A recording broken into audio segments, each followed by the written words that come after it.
Hello बच्चों, मैं आज आपको कुछ बोर्ड एग्ज़ाम प्रिपरेशन की मेन टिप देती हूँ, जिसको अगर आप अपने डेली बिहेवियर में ले आते हैं तो कहीं ना कहीं आपको अच्छे मार्क गेन करने में बहुत हेल्प होगी। तो here are some tips for you. First of all आपको करना ये है कि अपने लिए एक स्टडी प्लान प्रिपेयर कर लेना है, एक शेड्यूल जिसमें सभी टॉपिक्स, सभी सब्जेक्ट के जो भी हैं, जो इम्पोर्टेंट आपको लगते हैं, उनको आपको मेंशन कर लेना रहेगा। देन सेकंड, आपको ये समझना पड़ेगा जो एग्ज़ाम पैटर्न है कि किस तरीके से एग्ज़ाम पेपर शेड्यूल बनता है। तो इसके लिए आपको उन क्वेश्चंस को समझना होगा कि किस तरह से आप क्वेश्चन का फॉर्मेशन करें तो आपको अच्छे मार्क्स गेन करें। और साथ ही आपको ये भी ध्यान रखना है कि जो बुक्स हमारी लगी हुई हैं, मोस्टली बुक्स तो एनसीईआरटी की ही लगी हुई हैं, कुछ ही सब्जेक्ट की होती हैं जो आपको अदर किसी उसकी लग जाती हैं। तो जिनमें एनसीईआरटी की बुक्स लगी हुई हैं तो बेटा एनसीईआरटी का जो पैटर्न है उसको आपको समझना होगा, और उसको अगर आप समझ ले रहे हैं तो बहुत बेस्ट, आपको नंबर पाने से कोई नहीं रोक पाएगा। देन आपको लास्ट 5 ईयर्स के जो क्वेश्चन पेपर हैं उनको आपको रिवाइज कर लेना है, सॉल्व करना है उनको। आप जितना बार बार उनको प्रैक्टिस में लाएंगे, किसी भी सब्जेक्ट में आपको अच्छे नंबर लाने से कोई नहीं रोक सकता। साथ ही आपको बेहतर नोट्स बनाने रहेंगे। आप अगर अच्छे नोट्स बना लेते हैं तो उससे ये रहता है कि आपको एक तो आपका राइटिंग स्किल इम्प्रूव हो जाता है, साथ ही आपको ये भी आइडिया लग जाता है कि किस तरह से आप लिखें तो आपको आपके नंबर और बेहतर मिले, क्योंकि लिखता तो हर बच्चा है बेटा, है ना। क्योंकि बोर्ड एग्जाम है तो आपको उनसे बेहतर पाने के लिए कितनी ज्यादा मेहनत करनी है ये भी आप ही को तय करना रहेगा।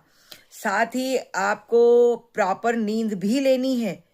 ऐसा ना हो कि आप जो है अपनी नींद से कंप्रोमाइज कर जाएं और आपकी तबीयत बिगड़ने लगे। तो सबसे जरूरी चीज यही है कि आप हेल्थ का ध्यान रखें, और इसके साथ ही आप अपने माइंड में कुछ पॉजिटिव चीजें हमेशा ही सोचते रहें कि आपका पेपर बहुत अच्छा होगा, आप अच्छा लिखोगे, आप अच्छा करोगे। तो जब हम बार बार इन चीजों को अपने माइंड में रिवाइज करते हैं तो उसका बैक यही आता है कि हम एक अच्छी प्रिपरेशन करते हैं फिर, और एक अच्छी प्रिपरेशन हमको अच्छे मार्क्स गेन करवाती है।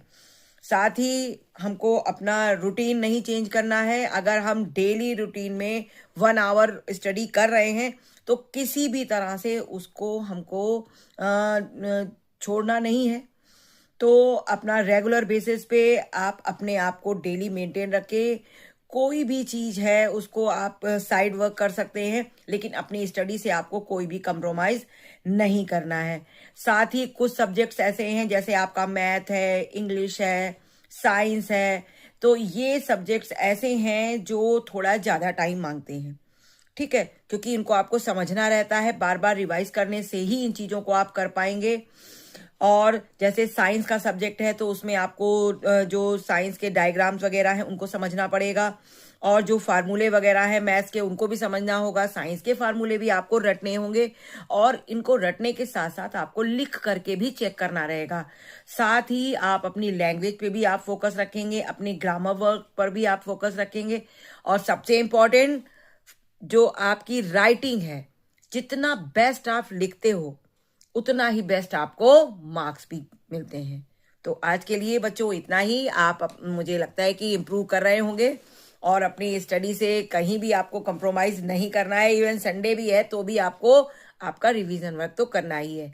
और आज के लिए बस इतना ही, और आज ज़्यादा जानकारी के लिए आपको हमारे इस वीडियो को देखना होगा, और आगे के वीडियो में आपको और भी मैं जानकारियाँ दूंगी। तो thanks for watching my video, और जिन्होंने सब्सक्राइब नहीं किया हुआ है वो कर लेंगे। आपको अच्छी अच्छी जानकारियां मैं इसी वीडियो पे देती रहूंगी। Thanks for watching again.